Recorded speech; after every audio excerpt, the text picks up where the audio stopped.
Est-ce que ça vous chauffe si je vous dis que vous pouvez gagner masse de thunes sans rien branler? Bougez pas, j'ai ce qu'il vous faut. Regardez, 17 revenus passifs pour 2000 euros par mois. Propre. 7000 euros par jour. 30 000 euros par mois de revenus passifs. 12 euros par jour. Bon, pas très ambitieux. Ça, c'est pour les moins ambitieux d'entre vous. Voilà. 10 revenus passifs à 100 euros par jour. 30 000 balles par mois. 30 000 balles passifs. Tu fous rien. C'est-à-dire que tu travailles à l'usine et tu as 30 000 euros qui rentrent. N'est-ce pas là magnifique? Je ne sais pas combien d'euros par jour. Ça, c'est pour que tu cliques sur la vidéo. 12 000 balles par mois avec TikTok. Quoi d'autre? Allez, 40 000 euros par mois, les gars. 40 000 euros par mois. 229 euros par mois. Bon, pour les moins ambitieux encore. Lui, 97 000. Putain, mais Gemini, l'IA, qui vous rapporte 26 184 euros, 953 euros par mois, 7 000 euros par jour sans rien foutre. Mais oui, mais c'est ça qu'on veut. C'est ça qu'on veut. Bon, on arrête le sarcasme. Salut à tous les frérots, c'est Tim. Tim n'en a rien à battre, c'est important de le rappeler. Aujourd'hui, on va parler ensemble des gourous, des gens qui vous font croire que vous allez pouvoir gagner des tonnes d'argent sans rien foutre. Et je vais vous parler dans cette vidéo parce que je vous ai bait de cette façon. Bait signifie piéger. En fait, je vais vous parler de comment arrêter d'aller de business en business, parce que j'entends pas mal de gens me dire j'ai plein d'idées de business, j'ai plein de trucs, plein d'inspirations, mais j'arrive pas à générer de l'argent et j'ai envie d'être mon propre patron.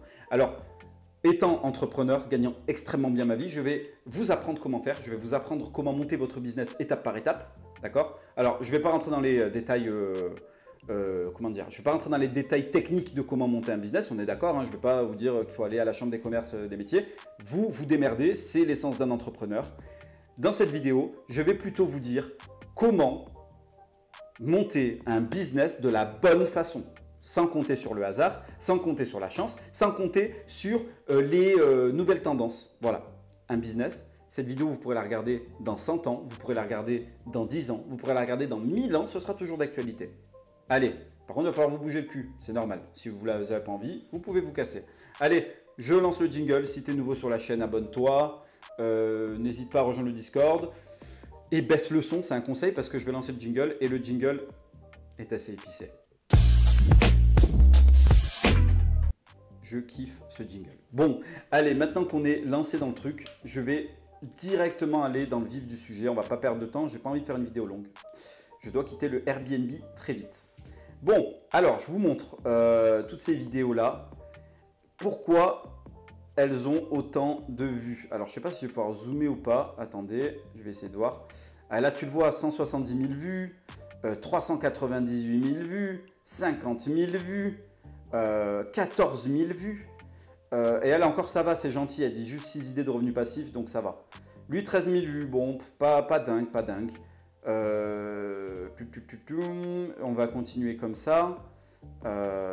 J'avance, hein, j'avance. 5300 vues. Donc il y a quand même pas mal de vues, mine de rien, sur toutes ces vidéos. Quand tu cumules, hein, 52 000 vues. Quand tu cumules, il y a quand même pas mal de vues. Putain, celle-là, 296 000. Bon, après, c'est parce que c'est Yomi aussi. Donc simple et facile. Parce qu'en fait, l'être humain adore optimiser son effort, ce qui est tout à fait normal, hein. On veut optimiser notre effort, on veut ne pas perdre de temps, on veut gagner le plus possible avec le moins de ressources temps possible aussi. Et donc c'est vachement intéressant de se dire je vais pouvoir générer des revenus de dingue, parce qu'on regarde un peu la vie des gens sur les réseaux sociaux, ils ont des vies de fous furieux, et donc on se dit bah, attends, il y a bien forcément ils gagnent bien leur argent d'une façon.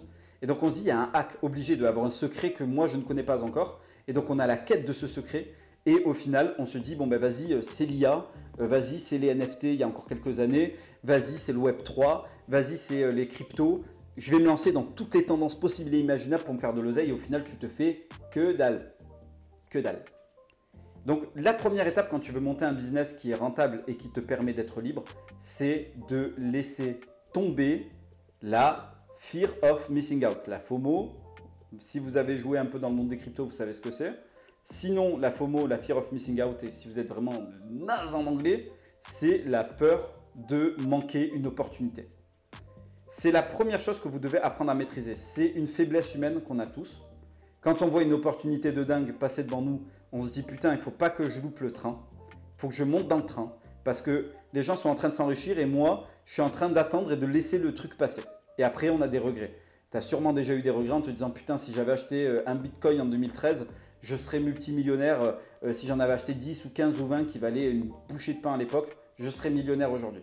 Mais tu ne l'as pas fait. Et la vérité, c'est que si le bitcoin, tu l'avais acheté en 2013, ce que tu aurais fait, c'est que dès qu'il aurait pris 20 ou 30 euros de valeur, tu les aurais revendus. Voilà, parce que tu es un putain d'impatient. Ça, c'est la première étape. Laisser tomber la fear of missing out. La deuxième étape, c'est comprendre que ça prend du temps. Je répète, comprendre que ça prend du temps. Tu ne pourras jamais bâtir un business en 3 jours, devenir millionnaire au 6e jour et revendre tes parts pour devenir milliardaire au 9e jour. Ça n'existe pas. Ça ne marche pas comme ça. On peut très bien faire l'analogie entre le business et la salle de sport, la muscu, la nutrition.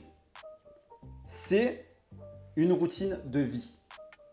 Il faut vous fixer sur une chose, il ne faut pas lâcher, il faut être constant, être là mois après mois, semaine après semaine, année après année, jusqu'à avoir les résultats qui se construisent d'eux-mêmes.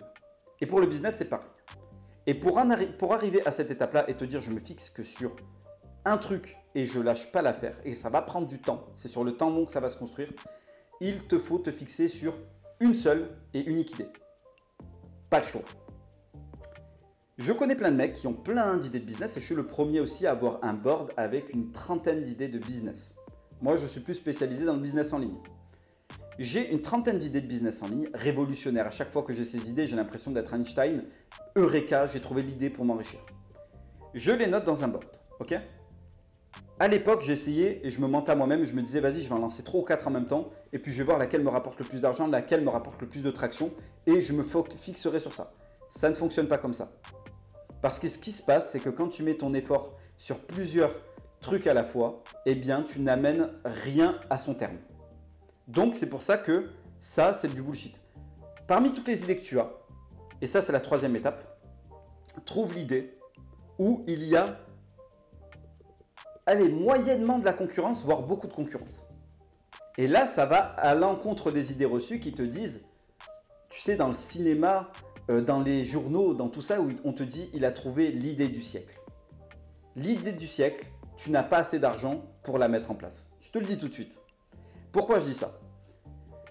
Il faut, en gros, que tu arrives à changer des habitudes de consommation quand tu lances une idée que personne d'autre n'a lancée avant toi.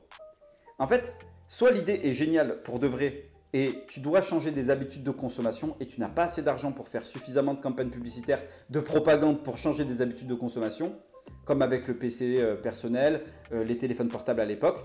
Tu n'as pas encore assez d'argent pour changer la façon de consommer des gens. Notamment TikTok aussi avait fait ça en 2018 en mettant de la pub sur tous les réseaux sociaux possibles et imaginables pour attirer le trafic vers leur réseau social. Et en fait, tu n'as pas assez d'argent pour avoir ce pouvoir-là.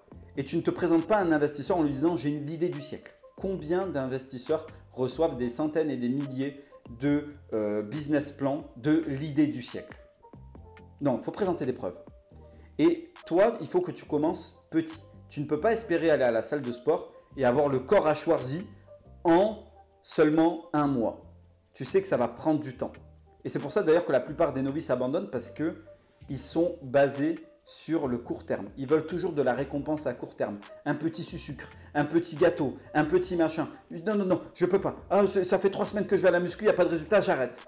Et c'est pour ça que c'est des gens que tu retrouves toujours début janvier à la salle, qui n'ont pas progressé d'1 pouce en 1 an et qui redémarrent de zéro à chaque fois en début d'année. Et puis au bout d'un moment, ils finissent par laisser tomber et se dire le sport, c'est pas fait pour moi parce qu'ils n'ont pas eu les couilles de simplement tenir assez longtemps pour voir les résultats arriver. C'est pareil pour le business.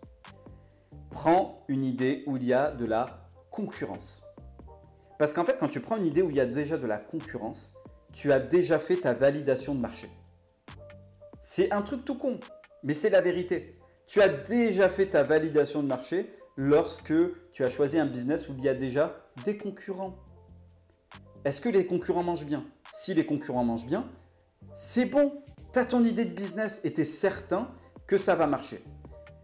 Là où ça va se jouer maintenant pour voir si tu vas dépasser ta concurrence ou si tu vas prendre juste les petites miettes de ta concurrence et donc du coup ne pas en vivre, là où ça va se jouer, ça va être sur l'exécution de ton idée. Je te donne un exemple. Si tu veux lancer un business de livraison de croquettes pour chiens ou pour chats, tu sais, avec une box mensuelle. Il y a déjà des business qui le font. Des fois, je me fais cibler sur les réseaux de Meta, Facebook, Instagram, je me fais cibler par des trucs comme ça. Tu as ces idées-là, qui sont là, qui se présentent devant toi. Tu te dis, ok, je me lance sur cette idée. Croquettes pour chiens. Ok. Qu'est-ce que tu dois faire pour valider ton idée? Déjà, peut-être que tu vas un peu plus nicher ton idée. Les concurrents sont basés sur toutes les races de chiens. Toi, tu vas peut-être le faire sur une race de chien qui a besoin d'une alimentation particulière. Ok. Donc là, tu te lances là-dedans. Tu te dis, ok, il y a tant de gens en France qui ont ces chiens-là. Ok. Donc là, je vais lancer ma marque là-dessus. Alors là, tu as deux choix, deux écoles qui se présentent à toi. Soit tu fais une première étude de marché pour essayer de vérifier, évidemment, une double vérification pour voir s'il pourrait y avoir des achats en lançant des campagnes emailing, des campagnes pour récupérer des mails en disant que ça arrive bientôt en France et donc du coup que tu récoltes des emails pour prévenir les gens. Tu peux faire ça pour essayer de vérifier si déjà il y a un peu de traction. Soit tu te dis, ok, je lance quand même parce que de toute façon, il y a quand même de la demande. Si mes concurrents mangent, c'est qu'il y a moyen que je mange aussi. Donc, tu essayes de prendre un angle différent de tes concurrents, où tu vas sur le Trustpilot de tes concurrents et tu vois toutes leurs lacunes. Et toi, tu arrives et tu proposes une alternative sans les lacunes de tes concurrents. Et tu appuies tes arguments là-dessus. Et en fait, avant de commencer à lancer ton business au grand public, tu prépares un plan d'action, ce qui est logique. Tu ne te lances pas sans plan d'action. C'est la première chose. Une fois que tu as fait ça, tu achètes un petit stock à une marque blanche. Tu achètes un visuel à un graphiste pour avoir un joli visuel, pour donner envie d'acheter. Tu fais une charte graphique pour ta marque. Et tu lances ta marque et tu essayes de vendre ton stock. Si on te dit c'est 50, tu mets de l'argent de côté, tu achètes tes 50 trucs et tu as peut-être même du dropshipping. Et donc là, c'est carrément mieux parce que du coup, tu ne vas pas faire de dépenses d'argent sur du stock que tu vas devoir acheter. Et donc là, du coup, tu vas pouvoir livrer au fil de l'eau. Mais partons sur l'hypothèse du stock. Tu achètes ton stock, tu fais tes ventes et ensuite, tu rachètes du stock avec l'argent que tu as gagné. Et tu gardes le bénéfice pour continuer à faire grandir ta marque. Là, tu as monté un business et tout ce que je t'ai résumé en 2 minutes de temps, cela prend à peu près 6 mois, 1 an à monter tout ça. Mais tu sais que pendant tout le temps où tu as monté ton business, où tu as préparé ta stratégie, où tu as rencontré tes fournisseurs, où tu as pris le temps de faire les choses, tu sais très bien, ou mis de l'argent de côté en travaillant à côté, tu sais très bien que pendant tout ce temps-là, eh bien, tu étais sur un marché rentable. Donc, ça te donne la foi en ton idée, ça te donne la foi en ton business. Et tu te dis, tous les efforts que je suis en train de déployer, je sais qu'ils trouveront un résultat. C'est comme monter un salon de coiffure. Tu sais très bien qu'en montant un salon de coiffure, un barbeur dans ta ville, dans un endroit de ta ville où il faut se taper un peu de route pour aller jusqu'à chez le barbeur ou dans un endroit stratégique, par exemple près d'un pôle où les gens travaillent, où il y a beaucoup d'hommes, admettons, qui travaillent, tu sais très bien que tu vas avoir de la clientèle. Donc pendant toutes les étapes où tu vas monter ton barbershop, tu seras en confiance. Pareil quand tu montes un fast-food près d'une université où ces gens ont une hygiène déplorable. Tu sais très bien que tu vas avoir de la clientèle pour peu que tu fasses une image chiadée, même si tu as déjà plein de concurrents en ville. Mais toi, tu es à côté de la fac, donc du coup, ça va encore mieux marcher que tes concurrents en ville pour peu que tu proposes de la qualité. Les gens vont venir au moins une fois chez toi pour vérifier. Et puis ensuite, vont mettre des bons avis qui vont attirer d'autres gens et puis après, tu vas avoir une salle comble. C'est comme ça que nos ancêtres font depuis la nuit des temps. Et depuis la génération Internet, on est à la quête du hack. On est à la quête de la bonne idée. On est à la quête de trouver le truc qui va nous rendre riches. Voilà. C'est pour ça, encore une fois, les frérots, que je vous le dis. Et je vous en parle. Prenez le temps de choisir une idée où il y a déjà de la concurrence. Et une idée qui n'est pas déconnante. Et vous positionnez-vous d'une certaine façon. Je ne peux pas le faire pour vous parce que ça voudrait dire qu'il va falloir que je le fasse pour tous les types de business qui existent. Et en fait, je n'ai pas assez d'une vie pour le faire. C'est à vous de faire une liste des business que vous aimeriez faire et de prendre une idée qui déjà, vous vous dites que cette idée, si ça marche, vous allez y rester 10 ans. Préparez-vous mentalement à ça. Préparez-vous mentalement à ça. C'est pour ça qu'il ne faut pas choisir une idée de merde. C'est pour ça qu'il ne faut pas choisir, par exemple, je sais pas, oh putain, je vais monter une chaîne YouTube sur des displays Pokémon parce que c'est la mode. Les gens adorent ça. Je m'en fous, c'est pour faire de l'oseille. Ça va me permettre de faire de l'argent. Si déjà vous avez cette motivation-là, vous n'allez pas tenir sur le long terme parce que ça va vous casser les couilles. Parce qu'en fait, il faut tenir assez longtemps pour commencer à être connu et pour commencer à gagner de l'argent. Donc du coup, vous allez abandonner pour peu que ça ne vous plaise pas. C'est pour ça que ça ne sert à rien quand vous voyez un mec faire de l'argent, vous dire « Ah ben je vais faire comme lui pour gagner de l'argent ». Il y a plein de façons de faire du fric. Donc prenez une idée qui vous fait bander, que si jamais vous vous dites « Je vais y passer 10 ans de ma vie », eh bien, je vais y passer 10 ans, mais je vais kiffer ma life pendant 10 ans. Et je ne vais pas avoir l'air ridicule à 35 ans à encore faire du Pokémon ou à faire du Digimon ou à porter des t-shirts Hello Kitty, tu vois. Enfin, oh, prenez une idée sur laquelle vous allez être fier, que vous allez faire durant des années, que vous allez être heureux de faire pendant des années. Et surtout où il y a déjà de la concurrence. L'idée du siècle n'existe pas, c'est de la connerie. Voilà. Et ensuite, il faut que vous acceptiez que ça va prendre du temps. 1 an, 2 ans, 3 ans. Mais en fait, c'est soit vous faites ça pendant 1 an, 2 ans, 3 ans, soit vous ne le faites pas, vous décidez de ne pas le faire. Vous continuez à courir après ces formations de merde, des mecs qui vont vous faire croire monts et merveilles, et puis au final vont vous vendre des formations basiques, des informations que vous auriez pu trouver sur Udemy, ils vont vous les vendre à 2000 €. Ils vont vous abreuver de vidéos comme ça là. Ils vont vous abreuver de vidéos comme ça pour vous faire croire que vous allez gagner des fortunes, que vous allez vous mettre bien, alors qu'au final vous allez rien gagner du tout et vous allez surtout nourrir leur compte en banque. Et peut-être que pour certains d'entre vous, et je pense que c'est le cas pour la plupart de ces coachs, eh bien en fait ils se sont fait baiser par des coachs qui leur ont dit ça et ça a reproduit des nouveaux coachs qui ont fait exactement la même chose que ceux qui les avaient baisés au départ. Voilà. Eh bien écoute, si tu as aimé cette vidéo, n'hésite pas à t'abonner. Si je me rends compte après que j'ai oublié des trucs, je ferai une partie 2 sur cette vidéo. Donc abonne-toi encore à la chaîne, je le répète. Mets un like, lâche un commentaire parce que ça aide au référencement. Si tu aimes ce que je fais et que tu as envie que mon message se propage un peu plus, partage et commente. Abonne-toi, mets la cloche. Rejoins le Discord, on y passe de bons moments. Je vais faire un canal Telegram prochainement, donc suis le dossier de près si tu as envie d'avoir des conseils de ce style.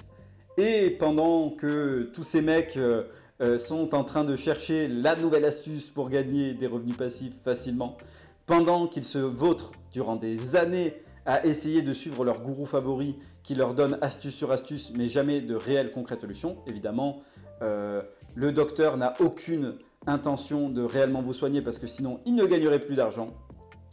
Et bien Tim, lui, s'agrippe à ses ballons, s'envole au-dessus de Satnas, leur fait un gros fuck parce que Tim n'en a rien à battre. Salut les frérots.